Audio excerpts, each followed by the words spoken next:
हाँ। तो नमस्कार सभी को। हम लोग सेशन जैसे प्रारंभ करने वाले हैं। टीबीआईजीयू द्वारा जो आयोजित हमारा ये हिमालयन ग्रासरूट एक्सप्लोरेशन कोहॉर्ट है, इसका जो फेज 3 अब शुरू हो रहा है। और इस सेशन में आप सभी का हार्दिक स्वागत है मेरी तरफ से। टीबीआईजीयू और मुख्यमंत्री उद्यमशाला योजना द्वारा चलाए गए इस कोहॉर्ट में आज का हमारा जो विषय है वो बहुत ही एक तरीके से महत्वपूर्ण विषय है। टेक इनेबलमेंट फॉर एमएसएमईज, जहाँ पे हम पेमेंट्स, इन्वेंट्री और सीआरएम के बारे में जो चीजें होती हैं उसको गहराई से समझेंगे।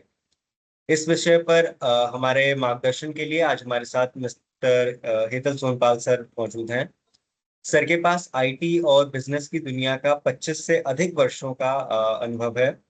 उन्होंने इंटेल, माइक्रोसॉफ्ट, लिंक्डइन और विप्रो जैसी दिग्गज कंपनियों में अहम नेतृत्व वाली भूमिकाएं निभाई हैं। कॉर्पोरेट जगत के अलावा सर का जो अनुभव है वो बहुत ही प्रेरणादायक रहा है। वो 25 से अधिक स्टार्टअप्स में एक एंजल इन्वेस्टर और मेंटोर के रूप में काम कर चुके हैं। सर करंटली आईआईएम कोझिकोडे से एंटरप्रेन्योरशिप में अपनी पीएचडी भी कर रहे हैं और देश के कई जाने माने बिजनेस स्कूल्स में अपने ज्ञान को वितरण करते हैं। सर जो है एक टेडेक्स स्पीकर भी रहे हैं। उन्होंने कुछ पुस्तकें और रिसर्च पेपर्स वगैरह ऑथर भी किए हैं और ये एक एथलीट भी हैं। और इतनी बड़ी और विविध उपलब्धियों के बावजूद सर बहुत ही ज़्यादा डाउन टू अर्थ हैं, ऐसा हम सबका मानना है। वर्तमान में वो अटल इनोवेशन मिशन के साथ जुड़कर जो बच्चे हैं उनको मेंटोर भी कर रहे हैं। सर, टीबीआईजीयू की टीम और मुख्यमंत्री उद्यमशाला योजना की टीम की तरफ से मैं आपको आपने अपना कीमती समय हमें देने के लिए आपका बहुत बहुत धन्यवाद है सर। और please sir, over to you. शुक्रिया and thanks for the introduction. एक अपडेट ये है कि मेरा पीएचडी पूरा हो गया है। मैंने जब अपना प्रोफाइल मनीष को भेजा था तब नहीं हुआ था, लेकिन पिछले महीने मेरा पीएचडी कंप्लीट हो गया है। So that's just an update मेरी तरफ से। मैं हिंदी जानता हूँ, लेकिन मेरी हिंदी उस लेवल, उस दर्जे की नहीं है जिस दर्जे की शायद आपको आशा हो। फिर भी कोशिश करूंगा कि जितना हो सके मैं हिंदी का प्रयोग करूं तो आप लोग समझ पाए।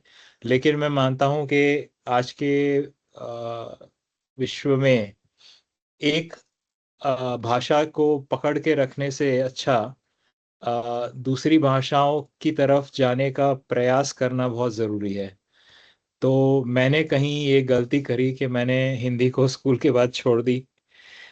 मेरी कॉलेज की पढ़ाई में और मेरे एमबीए में, और उसके बाद जब मैं जॉब इंडस्ट्री में, वर्क इंडस्ट्री में लगा तो हिंदी का कहीं रोल नहीं था।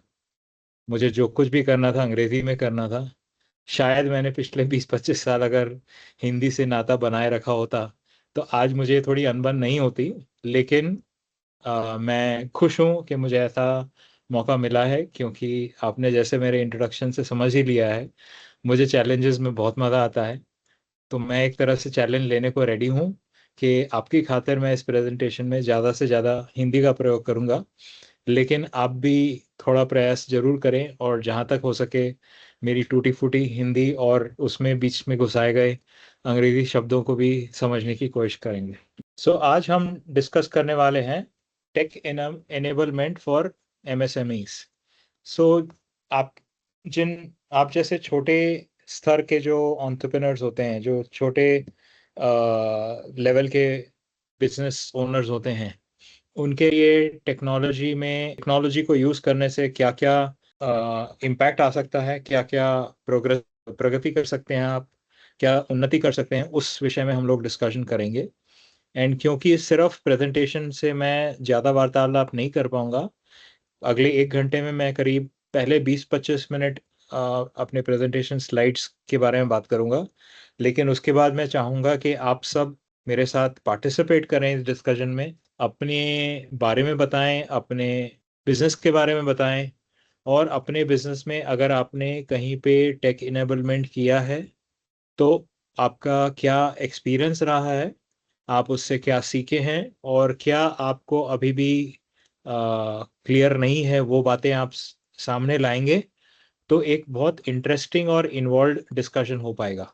सो आज हम जो मुख्य चुनौतियां जिनको हम देखना चाहेंगे उसमें सबसे पहले होगा हिसाब किताब। तो स्टॉक का जो हिसाब किताब के कितना माल बिका है, कितना माल आपका इन्वेंट्री में है, कितना रॉ मटेरियल आपके घर आपके पास है, कितना फिनिश गुड आपके पास है, ये सब के लिए पता करने के लिए बहुत समय लगता है अगर आप मैनुअली करने जाएंगे। लोगों को आजकल पेपर पेन किताब यूज़ करके सब कुछ डिटेल में रखना मुश्किल पड़ता है, इसीलिए टेक एनेबलमेंट जहाँ भी अगर आप रोज़मर्रा का स्टॉक के हिसाब रखने में करें तो बहुत बड़ी एक अचीवमेंट हो सकती है और एक प्रोग्रेस हो सकता है। दूसरा, रोज का पैसा, रोज का लेन देन, आज कितना विक्रय हुआ है, आज कितना आपने प्रॉफिट कमाया है, आज कितना खर्चा हुआ है, ये सब रोज के फाइनेंशियल ट्रांजैक्शंस को ख्याल में रखना। नंबर तीन, पुराने ग्राहकों के साथ कनेक्ट करके रखना।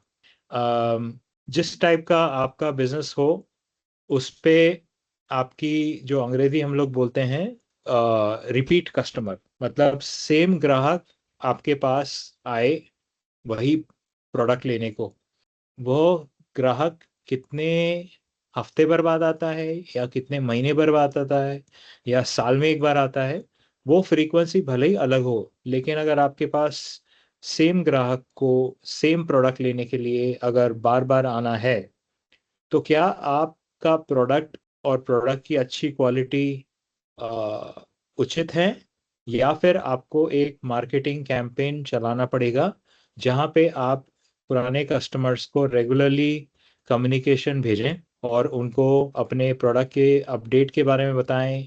कोई नए प्रोडक्ट आए हैं, आपने अगर प्रोडक्ट में कोई नई फीचर डाली है तो उस सब के बारे में बताना। एंड चौथी जो हम चुनौती हम आज डिस्कस करने वाले हैं वो है कैश हैंडलिंग, मतलब नकद रखने में चोरी और गलती का खतरा। तो हम सब बचपन में स्कूल में गणित तो पढ़े हैं, पढ़ाई करते ही हैं, लेकिन गणित में माहिर होना मतलब कैश को अच्छे से संभालना ऐसा ज़रूरी नहीं है। हमें हर बार सचेत रहना पड़ता है, क्योंकि हमारा जो माइंडसेट है उसमें अगर माइंडसेट अगर हमारा सही नहीं है किसी दिन जॉब में, तो हो सकता है एब्सेंट माइंडेडनेस की वजह से आप कैश काउंटिंग में कुछ गड़बड़ कर सकते हैं, जिसकी वजह से आपको बिजनेस में हानि हो सकती है। इसलिए कैश हैंडलिंग एक ऐसी चुनौती है जो हम सब आज ट्राई करेंगे एड्रेस करने की। एक एग्जांपल मैं लेना चाहूँगा सुनीता जी का, जिन्होंने पहले मैनुअल हिसाब करती थी। स्टॉक रिपीट बुक कीपिंग में काफ़ी गड़बड़ें होती थी, क्योंकि वो सब पूरा हिसाब किताब मैनुअली करती थी। लेकिन अब खास करके जब से इंडिया में 2016-2017 में डिमोनेटाइजेशन हुआ, जब से कैश की यूसेज को कम करने का प्रयास किया गया, तब से जो यूपीआई की जो स्कीम आई है, उससे सुनीता जैसे व्यापारी को बहुत फायदा हुआ है। क्योंकि यूपीआई सिर्फ पैसे का लेन देन का उपाय नहीं है, वो पैसे को मैनेज करने के लिए भी बहुत बड़ा उपाय है।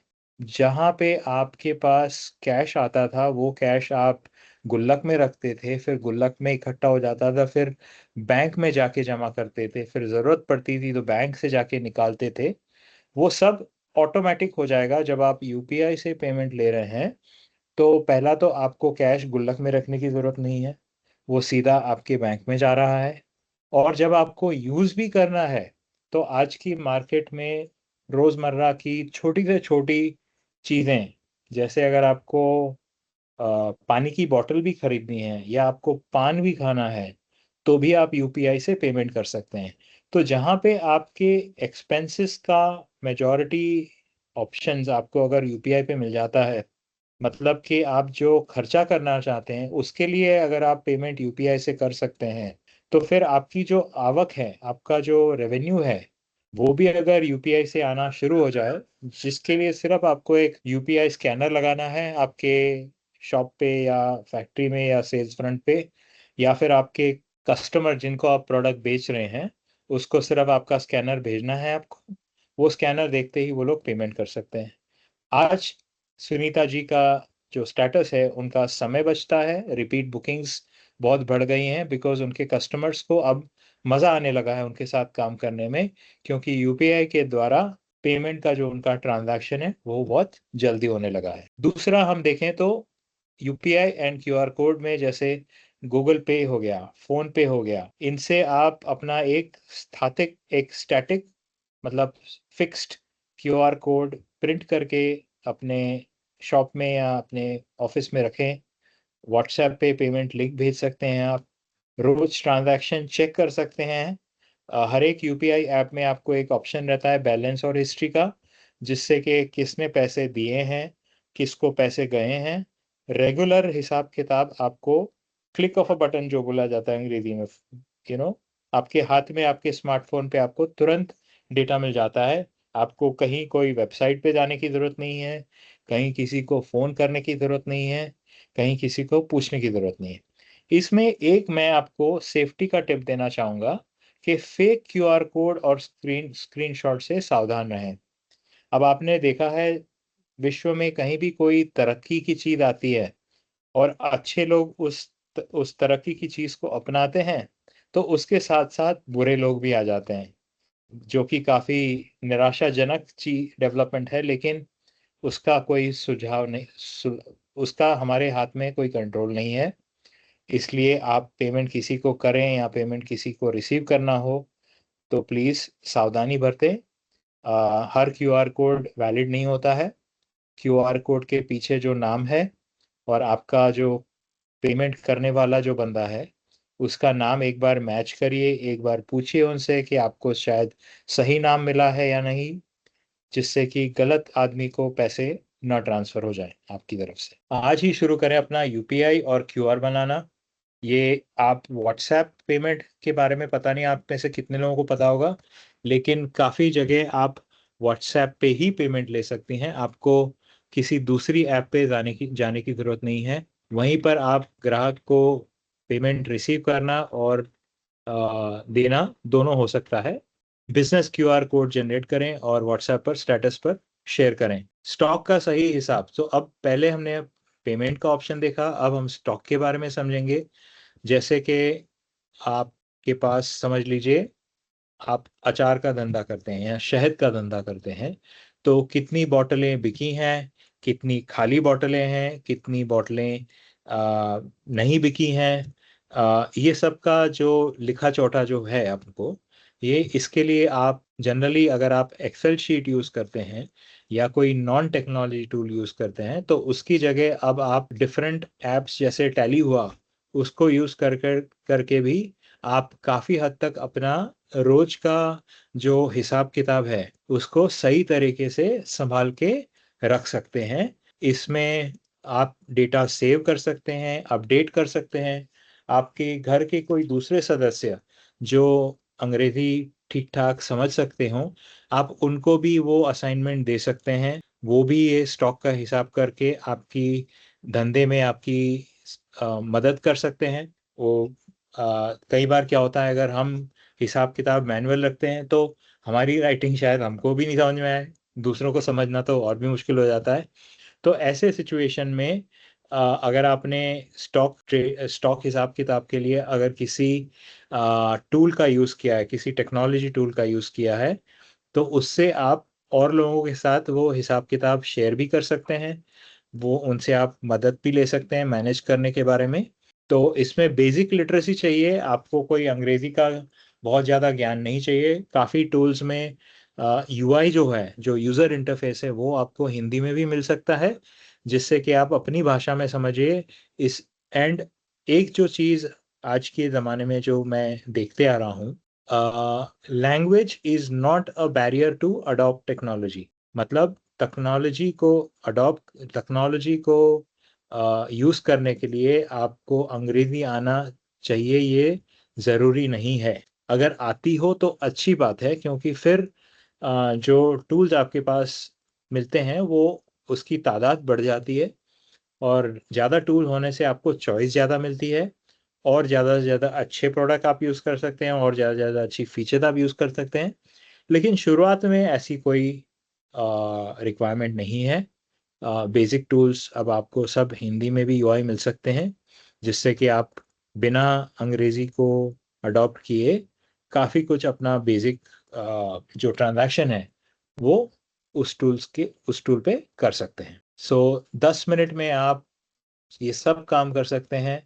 ऐप डाउनलोड करके व्यापार ऐप फ़ोन पर इंस्टॉल करें, प्रोडक्ट जोड़ें, कितने आप अपने अलग अलग प्रोडक्ट ऐड करना चाहते हैं, उसकी जो स्टॉक वैल्यू है, किस किस प्रोडक्ट के 10 यूनिट हैं आपके पास, किस प्रोडक्ट के 15 यूनिट हैं आपके पास, किस प्रोडक्ट के 5 यूनिट हैं आपके पास, उन प्रोडक्ट की प्राइसिंग क्या है और कितने बिके हैं, कितने नहीं बिके हैं, कितने आपको नए स्टॉक ऑर्डर करने हैं, कितना आपको रॉ मटेरियल ऑर्डर करना है।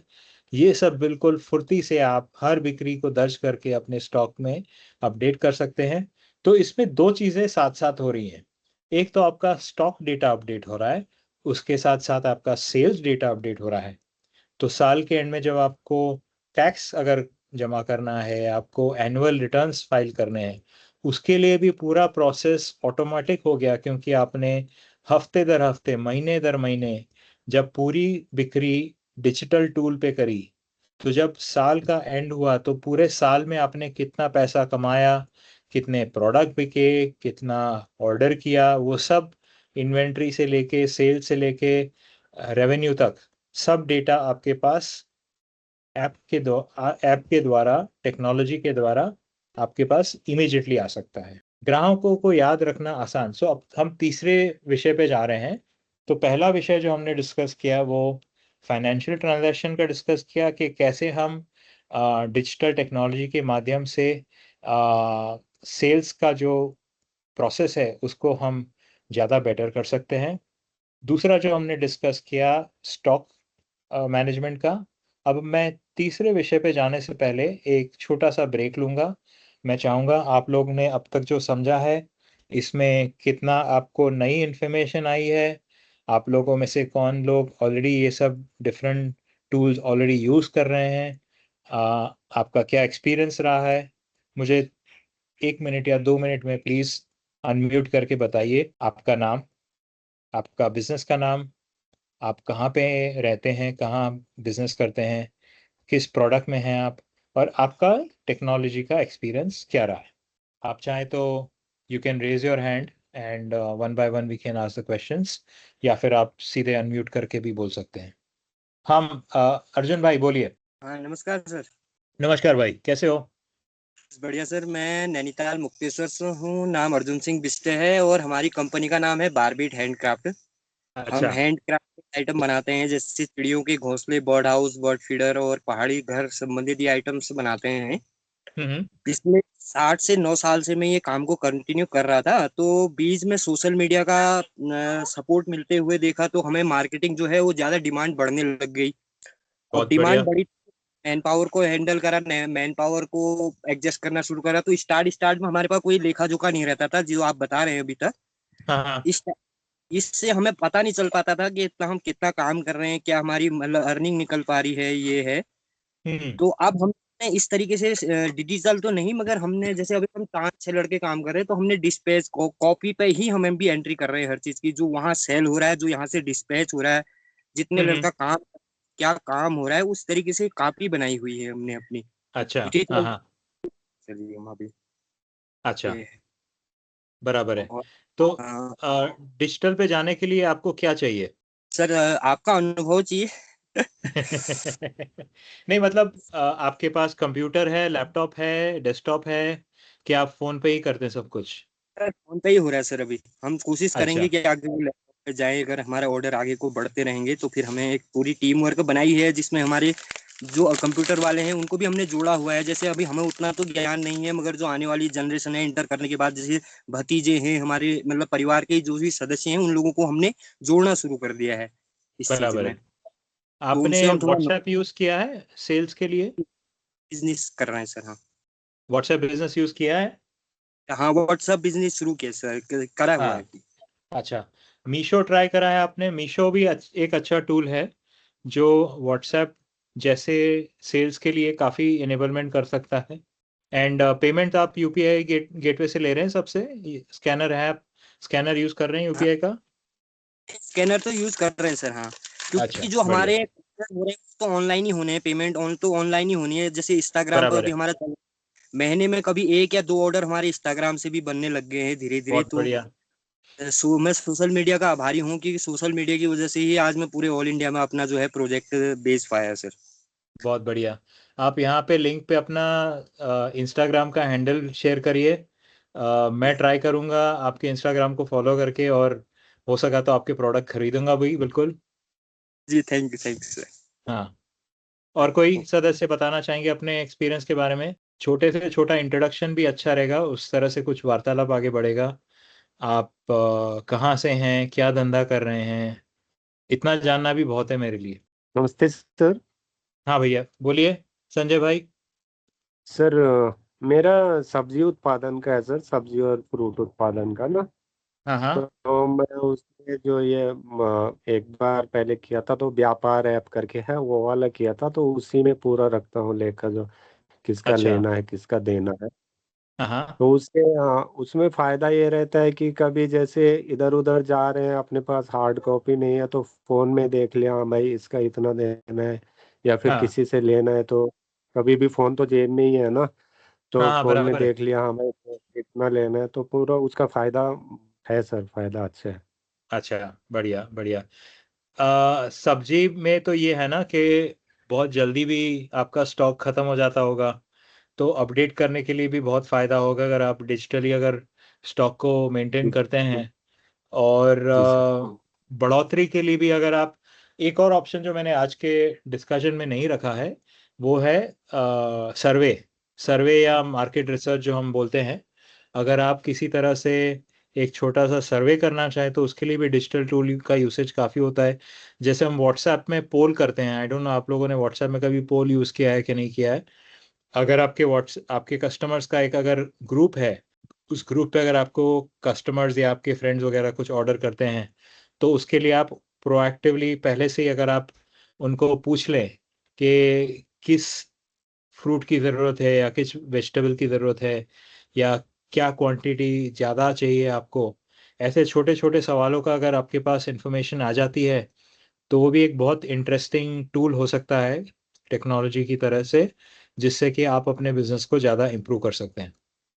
थैंक यू संजय भाई। जी sir, thank you sir, thank you. और कोई पार्टिसिपेंट अपने बारे में बताना चाहेंगे?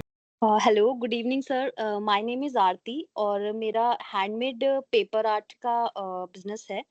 तो श्योर आरती। मोस्टली हाँ, अभी तो मतलब जनरली जैसे मैंने तो सोशल मीडिया से ही स्टार्ट किया है मोस्टली। तो अभी हम्म इंस्टाग्राम और रेडिट वगैरह के थ्रू जैसे हम लोग अपने मतलब जो भी प्रोडक्ट्स हैं उसमें पेपर ज्वेलरी है और पेपर से जैसे कस्टमाइज्ड आजकल चीज़ें चल रही हैं, तो वो सारी चीज़ें उसमें हम लोग अपलोड करते हैं।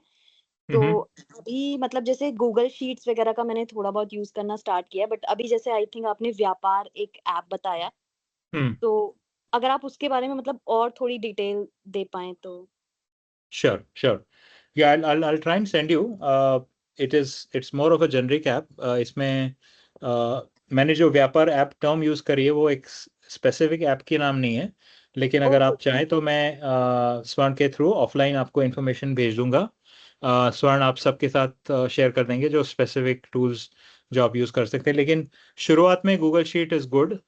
उसमें काफ़ी कुछ कैलकुलेशन, और अब तो खैर यस, एआई हाँ, भी वो आ गया थोड़ा है। ईज़ी हो जाता है। हाँ, हाँ, अब तो खैर एआई भी आ गया है, तो एआई की वजह से काफ़ी कुछ नए जो फीचर्स एआई के आने चाहिए वो आपको गूगल शीट में ऑटोमेटिकली मिल जाते हैं। आपको ओके, गूगल शीट के बाहर जाने की ज़रूरत नहीं है। ठीक, आपका भी अगर इंस्टाग्राम पेज है तो प्लीज़ यहाँ लिंक पे शेयर करिए। एंड मैं श्योर, श्योर। बाकी सदस्यों को भी सजेस्ट करूँगा, आप सबके जो सह पार्टिसिपेंट हैं उनको एनकरेज करिए। मैंने तो कुमाऊं दर्पण को फॉलो करना शुरू कर दिया है, आप लोग भी करिए। सबसे सबसे बड़ा जो सहारा मिल सकता है वो आपके आपस में जो ग्रुप है उसको आप कितना स्ट्रेंथ कर सके। अगर किसी को सब्जी वगैरह लेनी है और संजय भाई वहाँ अपने एरिया में डिलीवर करते हैं, तो किसी और से क्यों ना ले, किसी और से क्यों ले, संजय भाई से क्यों ना ले। तो उसी तरह से बिल्कुल। अगर आरती का जो पेपर आर्ट है, it could be another good trigger. तो इसमें हर चीज सेल्स के नजरिए से ना देखें, कई जगह पार्टनरशिप और अलायंसेस जो होते हैं, अगर दो लोग दो बिजनेस ओनर्स सेम कस्टमर के टारगेट कर रहे हैं, तो बजाय इसके कि ये दोनों अलग अलग टारगेट करें, क्या साथ में टारगेट किया जा सकता है? क्या साथ में दोनों बैठ के एक छोटा सा स्टॉल ले सकते हैं एक एग्जीबिशन में? क्या दोनों साथ में मार्केटिंग कर सकते हैं? क्या दोनों साथ में एक थर्ड सप्लायर से नेगोशिएट कर सकते हैं? अब मैं बताना चाहूँगा इसका एक उदाहरण। समझ लीजिए अर्जुन का जो आर्ट का प्रोडक्ट है और आरती का एक आर्ट का प्रोडक्ट है, इन दोनों को गूगल से मार्केटिंग का एक पैकेज लेना है गूगल पे ऐड डालने के लिए। तो बजाय इसके कि अर्जुन और आरती अलग से नेगोशिएट करें, अगर आरती और अर्जुन मिल के बात करें कि देखिए हम दो कस्टमर आपके सामने आ रहे हैं, हम दोनों एक साथ आपका पैकेज लेने को रेडी हैं, क्या आप हमको 10% डिस्काउंट देंगे? तो शायद चांसेस हैं गूगल बोलेगा हाँ ये तो बढ़िया बात है, मैं अगर 10% डिस्काउंट देता हूँ तो मुझे एक ही जगह अगर दो कस्टमर मिल जाते हैं तो मेरे लिए तो बढ़िया बात है, वो इमीडिएटली एग्री कर जाएंगे। तो ऐसा एक छोटा सा उदाहरण दे रहा हूँ मैं जहाँ पे आप छोटे से छोटे सपोर्ट से बड़ा सा बड़ा काम भी इजीली कर सकते हैं। थैंक्स अ लॉट आप जो लोगों ने इनपुट दिया। मैं अभी I will go back to my presentation and then we'll come back, but when I come back I want more participation. आपसे जितने ज़्यादा लोग अपने बारे में बताएंगे, मैं अपने प्रेजेंटेशन को उसी तरह से कस्टमाइज और चेंज भी कर सकता हूँ। अब हम देखेंगे ग्राहकों को याद रखने का आसान तरीका। तो मैं जब से मैं सेल्स में आया हूँ, मेरी एक जो मेरी स्ट्रॉन्ग पॉइंट मानी गई है वो है मेरा नेटवर्किंग, कस्टमरों से जुड़े रहना, कस्टमर को बार बार याद दिलाना कि मैं जिंदा हूँ, मेरे पास बढ़िया प्रोडक्ट है, मेरे प्रोडक्ट का आपको काम है, मेरे प्रोडक्ट की आपको लगातार ज़रूरत पड़ती रहेगी। ये आखिरी पॉइंट सबसे ज़्यादा ज़रूरी है। आपको एक अंदाज़ा लगाना होगा कि आप जो प्रोडक्ट कस्टमर को बेचते हैं, क्या वो उनके रोज़मर्रा के यूज़ का है या फिर महीने में एक बार या 6 महीने में एक बार या साल में एक बार यूज़ करने वाली बात हुई। अब जैसे मैं आरती के पेपर प्रोडक्ट्स को ले लूँ तो शायद आरती नोटबुक बेचे, तो नोटबुक तो रोज की यूज में आती है। अब नोटबुक में जितने पन्ने होते हैं, समझ लीजिए 100 पन्ने या 150 पन्ने हैं, तो 100 या 150 पन्ने खत्म हो जाएंगे तो नोटबुक की आवश्यकता कस्टमर को वापस पड़ेगी। जब कस्टमर की नोटबुक खत्म हो जाएगी तब उसको नई नोटबुक लेनी है, और अगर उसके पास आरती का कॉन्टैक्ट नंबर नहीं है तो वो क्या करेंगे? पड़ोस की दुकान से जो भी नोटबुक मिल जाएगी ले लेंगे।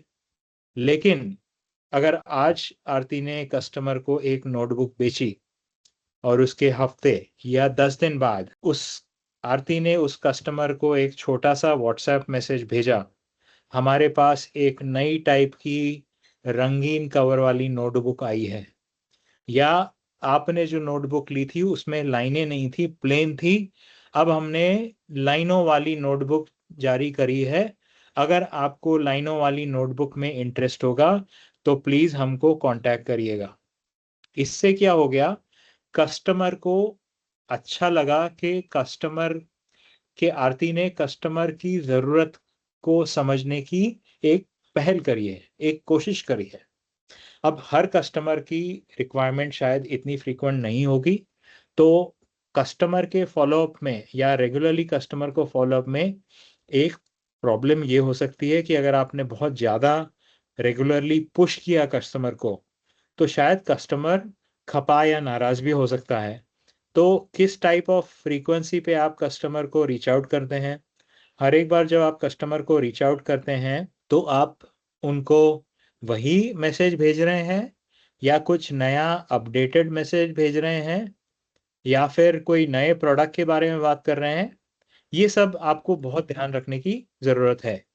तो व्हाट्सएप बिजनेस के थ्रू गूगल शीट में आप एक सिंपल लिस्ट बना के रख सकते हैं, कस्टमर का नाम, कस्टमर का कॉन्टैक्ट नंबर, अगर आप ईमेल पे कॉन्टैक्ट करते हैं तो ईमेल एड्रेस, और पिछली खरीदारी उन्होंने पहले क्या लिया था। ये इन्फॉर्मेशन आप जैसे जैसे जोड़ते जाएंगे, जैसे जैसे आपकी कस्टमर की लिस्ट बड़ी होती जाएगी, उसकी वैल्यू उतनी ही बढ़ती जाएगी। जब आपको पता चलेगा कि आपको एक नया प्रोडक्ट लॉन्च करना है, उसके लिए आपको नए कस्टमर को ढूंढने की बजाय आप उसके फोटो का, नए प्रोडक्ट का एक सैंपल फोटो एग्जिस्टिंग कस्टमर्स को भेज दें और बोलें कि क्या आप इस टाइप के प्रोडक्ट में इंटरेस्ट रखते हैं, आपको ये प्रोडक्ट लेना है तो आप हमसे लोगे, अगर आप ये प्रोडक्ट इस्तेमाल करते हो तो ये प्रोडक्ट अभी कहाँ से लेते हो, कितना इसकी आप कॉस्ट आपको लगती है। ये कुछ छोटे छोटे सवाल के अगर आपको एग्जिस्टिंग कस्टमर से रिस्पॉन्स मिल जाए तो आपको बहुत क्लियर आइडिया आ जाएगा कि वो प्रोडक्ट को लॉन्च करने में दम है कि नहीं। तो बिफोर यू इन्वेस्ट, वो प्रोडक्ट, नए प्रोडक्ट में आप इन्वेस्ट करो, उससे पहले ही आपको ये क्लैरिटी आ जाएगी कि वो प्रोडक्ट के बिकने का चांस क्या है। मैं मानता हूं कि एग्जिस्टिंग कस्टमर ज़रूरी नहीं है कि वही कस्टमर आपके नए प्रोडक्ट में इंटरेस्ट लाए। हो सकता है आपके 100 एग्जिस्टिंग कस्टमर में से किसी को इंटरेस्ट नहीं आए आपके नए प्रोडक्ट में। उसका मतलब ये नहीं है कि आपका प्रोडक्ट खराब है, उसका मतलब यही है कि आपने पहले जो मार्केटिंग कैंपेन किया था, पहले जिस टाइप के कस्टमर्स से आप जुड़े थे, शायद वो प्रोफाइल अब नए प्रोडक्ट के लिए बराबर या उचित शायद नहीं हो। अब मैं अगर वही नोटबुक का एग्जांपल लूं कि जब आरती ने प्लेन पेज की नोटबुक बेची थी तो शायद कस्टमर चित्र बनाने के लिए या कुछ नोट्स लिखने के लिए यूज करते थे। अब जब आपने लाइन वाली नोटबुक बनाई है तो लाइन वाली नोटबुक शायद किसी स्टूडेंट को चाहिए जिसको अपना राइटिंग की प्रैक्टिस करनी है या जिसको अपना इंग्लिश का होमवर्क करना है, जिसके लिए लाइन होना ज़रूरी है, जिससे कि लाइन हो तो उसका लिखावट अच्छी बने। तो ये हो सकता है दो अलग अलग कस्टमर की प्रोफाइल थी। पहले जो आरती कस्टमर को टारगेट करती थी और अब जो कस्टमर आने हैं उसको उसकी प्रोफाइल में चेंज करना पड़ेगा, उसको अपने ग्राहक की डेफिनेशन को चेंज करना पड़ेगा। वो ग्राहक उसको कहाँ मिलेंगे वो उसको नए तरीके से ढूंढना पड़ेगा। ये कुछ चीज़ें हैं जो आप ग्राहक को रेगुलरली अपडेट करने के लिए, मेंटेन करने के लिए, जो हम CRM टूल बोलते हैं, वो है कस्टमर रिलेशनशिप मैनेजमेंट। तो आपने पेमेंट्स देख ली, आपने इन्वेंट्री देख ली, अब अगर आप कस्टमर रिलेशनशिप मैनेजमेंट का एक प्रोसेस अपनाएं जिससे कि जब आपको ऑर्डर मिला आपने उनको पेमेंट लिंक भेजा, स्टॉक आपने अपडेट किया, व्हाट्सएप में लेबल जोड़ा कि भैया ये कस्टमर है, इन्होंने मेरे से ये लिया था।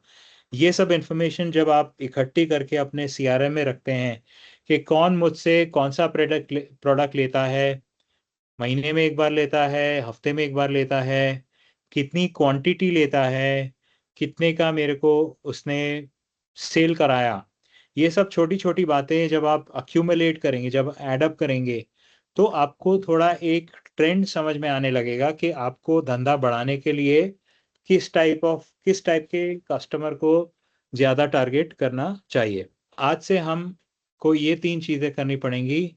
गूगल शीट में अपनी इन्वेंट्री का लिस्ट बनाएं, फ़ोन पे UPI ऐप को यूज़ करना शुरू करें, व्हाट्सएप पे पेमेंट लेना शुरू करें, व्हाट्सएप पे प्रोडक्ट के इमेजेस शेयर करना शुरू करें, मीशो या ऐसे दूसरे कोई ऐप्स जो मार्केट में हों जिनसे आप, इसको हम बोलते हैं कस्टमर B2C, और डायरेक्टली आप जो कस्टमर को बेच सकें ऐसे प्रोडक्ट्स, अगर आप डायरेक्टली कस्टमर को व्हाट्सएप के थ्रू या मीशो ऐप के थ्रू या फ्लिपकार्ट ऐप के थ्रू भेजें तो आपका सेल बढ़ने का चांस ज़्यादा बढ़ जाता है। तो यह था आज का प्रेजेंटेशन। अब मैं चाहूँगा आप लोग मुझे और उदाहरण दें और सवाल पूछें, क्योंकि आपके सवाल में ही आपके साथ के सब दूसरे पार्टिसिपेंट्स को भी प्रोत्साहन मिलेगा, उनको भी आइडिया आएगा कि कैसे उनके सवाल का जवाब उनको यहाँ पे मिल सकता है। नमस्कार सर, हाँ, मेरा नाम सुनीता शर्मा से है। बोलिए सुनीता मैडम। शर्मा है, दिल्ली से हूँ और जिज्ञासा एंटरप्राइजेज हमारी कंपनी है। ब्रांड हमारा कुटुंब है और हम फूड प्रोसेसिंग और हैंडीक्राफ्ट पे दोनों पे काम करते हैं। अच्छा। सर मैन्युफैक्चरिंग और पैकेजिंग में तो कामयाब है महिलाएं। सबसे बड़ी हम्म दिक्कत आती है 40+ की जो महिलाएं हमारी जैसी, मैं भी 46 ईयर्स की हूँ, तो हम्म। हमें ये डिजिटली जो सोशल मीडिया ना मैनेज करने में थोड़ी दिक्कत आती है। ओके। उसकी हम ना प्रॉपर ट्रेनिंग लेना चाहते हैं, जिससे कि हमें जितना हम सीख सकें उतना तो करें, हम्म क्योंकि वो फिर आगे बढ़ नहीं पाती हैं। हम्म। तो उसके बारे में ज्यादा से ज्यादा जानकारी इस टाइम पे हमें मिलेंगी तो ज्यादा अच्छा रहेगा, क्योंकि हम्म बहुत चीजें हम इंतजार में रह जाते हैं कि अभी एक फोटो शूट करना है, उसे अपलोड करना है, या इन्वेंटरी के लिए कैसे करना है, क्योंकि कई कई लोगों को तो लैपटॉप अगर घर में भी है तो चलाना नहीं आता। हम्म। अगर अगर थोड़ा बहुत सीख जाए चलाना तो उसे मैनेज करना नहीं आता कि हम अपने अकाउंट को कैसे मैनेज करें। हम्म। तो ये थोड़ी समस्या मैंने आपसे शेयर की है, जो अच्छा। ये है। तो जी आप लोगों के लिए एक खुशी की न्यूज़ ये है कि ये मेरा एक ही सेशन नहीं है, आपके साथ मेरा एक और सेशन है 3 जुलाई को। तो मैंने जी आरती जी का पॉइंट नोट कर लिया है कि व्यापार के लायक कोई ऐप्स की इंफॉर्मेशन, आपकी जो जी रिक्वायरमेंट है कि सोशल मीडिया के बारे में थोड़ा और ज़्यादा डिटेल आपको अगर मिल जी सके, तो जी मैं उसको भी इंक्लूड करूँगा अपने अगले सेशन में, जिससे कि जी प्रोएक्टिवली मैं आपको भी कुछ उदाहरण दे सकूं। मैं बहुत खुश जी हूं आप में से जिन लोगों ने अपने इंस्टाग्राम के लिंक शेयर करी हैं। मैं बाकायदा जी सबको फॉलो भी कर रहा हूं और मुझे काफ़ी इंटरेस्टिंग प्रोडक्ट्स देखने को भी मिले हैं। मैं बहुत खुश हूं कि आप जैसे छोटे छोटे दर्ज के जो मैन्युफैक्चरर्स हो, आप लोगों ने जी इतनी बढ़िया प्रोडक्ट्स बनाए हैं, इतने बढ़िया इमेजेस शेयर करी हैं। जहाँ तक हो जी सकेगा मैं अपने अगले प्रेजेंटेशन में ये डेटा इंक्लूड करूँगा कि आपको भी बता सकूँ कि सोशल मीडिया को अपडेट करने के लिए, यूज़ करने के लिए क्या क्या टूल्स आप यूज़ कर सकते हैं।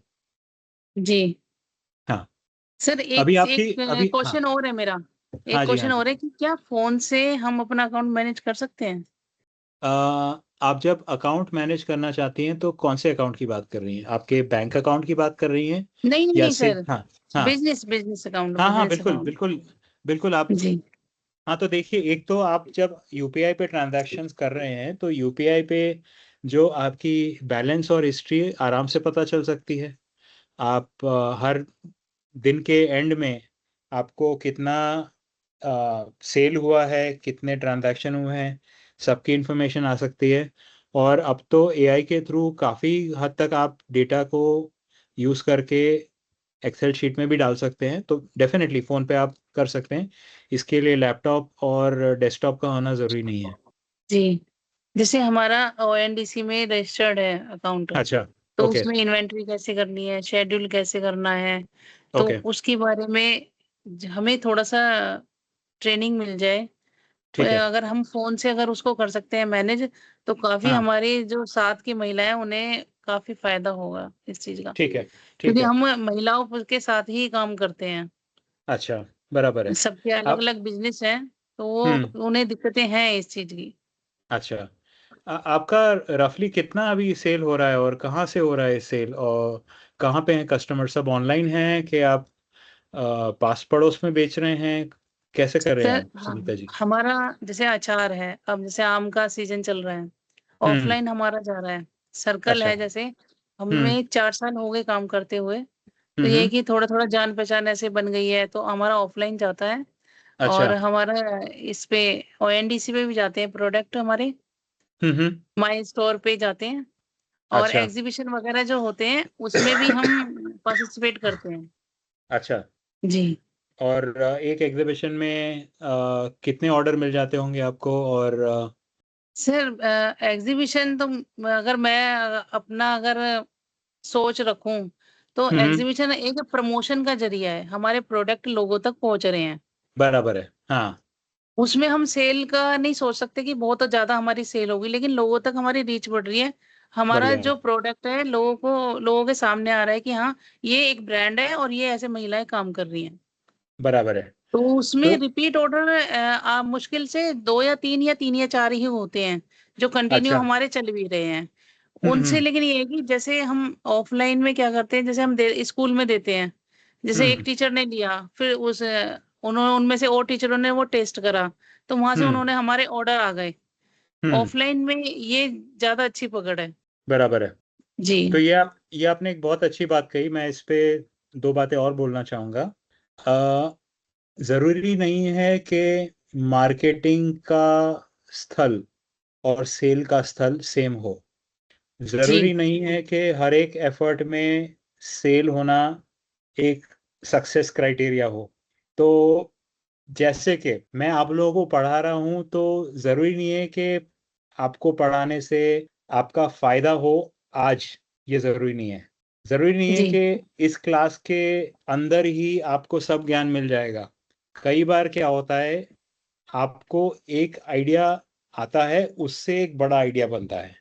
तो जी इस क्लास में जैसे 6 या 7 पार्टिसिपेंट्स ने इंस्टाग्राम का हैंडल शेयर किया मेरे बोलने पे। आप में से कितने लोगों को ये 7 बिजनेस के बारे में शायद पता नहीं था, लेकिन आज पता चला। क्या पता इस बिजनेस के ये हैंडल शेयर करने से ही 4 लोगों को और अच्छे आइडिया आएंगे कि अच्छा हाँ, हम भी ऐसी रील बना सकते हैं, हम भी ऐसे फोटो ले सकते हैं, हम भी ऐसी पोस्ट डाल सकते हैं। तो आपने जो पॉइंट बोला बिल्कुल सही बोला कि एग्जीबिशन में जो हर एक कस्टमर वहां पे आते हैं, वो जरूरी नहीं है कि तभी के तभी ऑर्डर दे। भाई मेरे घर पे अगर 2 अचार की बोतल पड़ी है और आपका अचार भले ही कितना भी अच्छा हो, अगर मैं उस टाइम में नहीं ले सकता, लेकिन मैं आपके बारे में पता चला है, तो मैं कांटेक्ट नंबर रख के जब मेरी 2 बोतलें खत्म हो जाएंगी तब आपको जी कॉल करूं। लेकिन तब मैं जी आपको कॉल करूं, उसके लिए आप क्या कर सकती हैं, ये आपको सोचने की जरूरत है। जी अब मैं आपका कस्टमर हूँ, मैं आपके एग्जीबिशन में आया हूँ और आपके प्रोडक्ट के बारे में समझा। आपने मुझे अपना कार्ड दिया कि सर जब आपको अचार चाहिए तो आप हमें कांटेक्ट करिएगा। मैं जी कोशिश करूंगा, लेकिन अगर मैं भूल गया, जी आप क्या हमें याद करोगे? दिलाना होगा सर, हमें याद कैसे दिलाना दिलाओगे? होगा। आप कैसे दिलाओगे?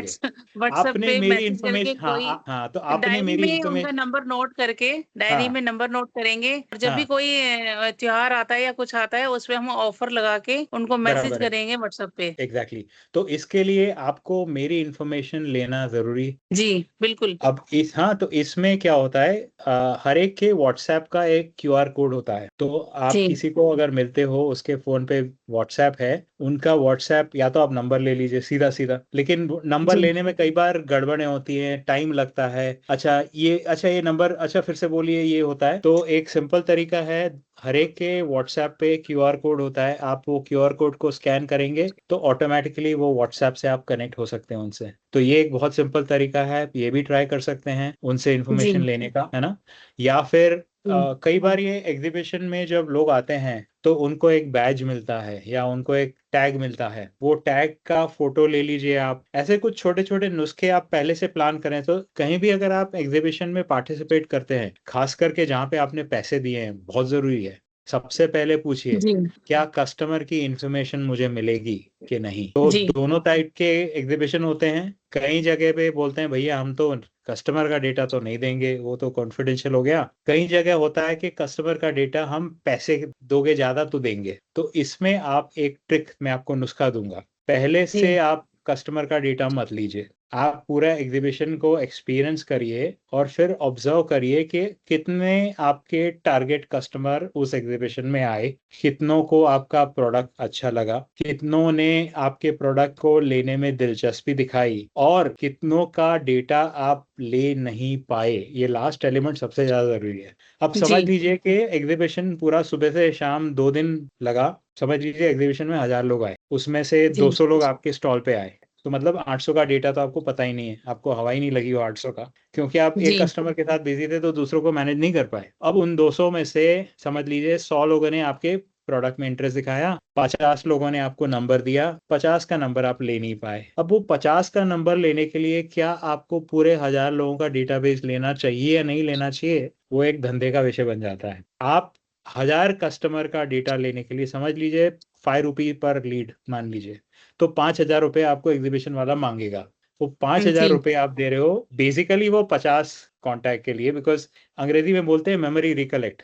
ये 50 को जी याद है आप आए थे, बाकी 950 को जब आप मैसेज डालते हो बोलेंगे कौन था, हमें तो पता भी नहीं है, हम तो अचार के स्टॉल में भी नहीं गए, ये बोल रहे कि हमको आपको हमारा प्रोडक्ट पसंद आया, भाई हम गए ही नहीं तो कैसे। तो it can create a negative publicity. तो यहाँ जी पे एक थोड़ा इंपॉर्टेंट हो जाता है कि आपने कितना उस एरिया को और एग्जीबिशन को समझा है कि टारगेट कस्टमर आए थे लेकिन नहीं आ पाए, इसलिए उनको हम अपनी इन्फॉर्मेशन भेजें तो दिक्कत नहीं आएगी। तो ये खैर थोड़ा ज्यादा एडवांस हो गया, लेकिन आप पॉइंट समझ गए मेरा कि जी जी हर कस्टमर का ट्रांजैक्शन सेल नहीं होता है, ये जानना बहुत जरूरी है। एक और सबके लिए है, हर बार कोई कस्टमर मिलता है तो मेरा एक ऑब्जेक्टिव नहीं रहता है कि मुझे धंधा ही करना है, माना कि घर जी चलाना है, माना कि सेल होना जरूरी है। कई बार जी एक रिलेशन बनाना बहुत जरूरी है, जी एक सर। संपर्क बनाना बहुत जरूरी है। उससे क्या होगा, वो कस्टमर शायद आपको आगे जाके 5 और कस्टमर लाके दे। वो मैडम हाँ बोले जी अरे मैं इस एग्जीबिशन में गई थी, इतनी होनहार लेडी मिली है, हम एक किटी पार्टी रखते हैं, आप आचार वहां पे सबको डेमोन्स्ट्रेट करिए। सोचिए, उस मेरे साथ लेडी ने हुआ है सर। एग्जीबिशन में आपसे एक भी बोतल नहीं ली, लेकिन उनकी किटी पार्टी में आपने 15 बोतलें बेच दी। जी तो ऐसा ऐसे हुआ है सर ऐसे मेरे साथ। देखो, मैंने बोला ना आपको। हुआ है, लोग वहाँ कहते हैं आप आइए और हाँ बताइए। हाँ। तो इसके लिए बहुत जरूरी है कि हम थोड़ा धैर्य रखें और जी अपने आप को थोड़ा बड़ा करें। देखिए, आप सब जी छोटे छोटे स्तर पे धंधा चला रहे हैं, अपने आप को छोटा मत समझिए, अपने आप को बहुत अंडरमाइन मत करिए। अंग्रेजी में बोलते हैं ना अंडरमाइन, जहां अपने जी आपने अंडरमाइन कर दिया, एक सेंस ऑफ डेस्परेशन आ जाता है। वो डेस्परेशन एक नेगेटिव सिग्नल भेजता है कस्टमर को कि यार इसका प्रोडक्ट बिका नहीं है, सुबह से शाम मैडम खड़ी हैं और अब वो 200 रुपए की बोतल हमको 150 रुपए में पकड़ाने को बैठी है। ये मैसेज नहीं जाना चाहिए जहां तक हो सके। जी देखिए, बिल्कुल सर। आपका जो लेवल ऑफ स्तर है मैं नहीं जानता हूँ, कई बार सही में डेस्परेशन जी हो सकती है, कई बार सही में जी आपको 150 रुपए बहुत जरूरी हो जाते हैं, तो ठीक है। आई एम नॉट सेइंग कि आपको नहीं करना चाहिए, लेकिन पोजीशन ऑफ स्ट्रेंथ से जब तक आप खेलेंगे ना, बहुत फायदा जी होगा। ठीक है। बिल्कुल हाँ, सर। Thank you. सबसे जरूरी है, मैं सबसे ये कहना चाहूंगी भाई, मतलब एक हम सब साथी हैं, जब हम एक साथ जुड़े हैं, कि जितना आप पॉजिटिव होके आप अपने काम को करेंगे वो सबसे बिल्कुल। बेस्ट है। और जब भी आपके स्टॉल पे या कहीं भी कोई आते हैं तो एक मुस्कुराहट के साथ उनका वेलकम करेंगे, तो ये सबसे बेस्ट पार्ट है कि वो बहुत सही याद बात रखते बोली हैं है। कि वो लोग मिले थे और कितना खुशनुमा उन्होंने मतलब हमारा वेलकम किया था। सही चाहे बात वो है, ले सही चाहे बात है। ना ले, लेकिन वो याद हाँ, रखते हैं। फिर बिल्कुल सही दोबारा बात है। जरूर वो कांटेक्ट करेंगे ही करेंगे। हाँ, सही बात है।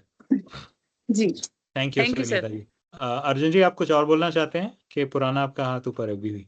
अच्छा, कोई और मेंबर कुछ शेयर करना चाहेंगे, कुछ बोलना चाहेंगे? सर मैं ये बोल रहा था, जैसे मैं अभी तक ये व्यापार यूज ऐप यूज कर रहा था ना, तो उसमें हाँ। क्या है, उसमें ऐसा लिमिटेड रहता है, बाकी के लिए पेड करना पड़ता है ना।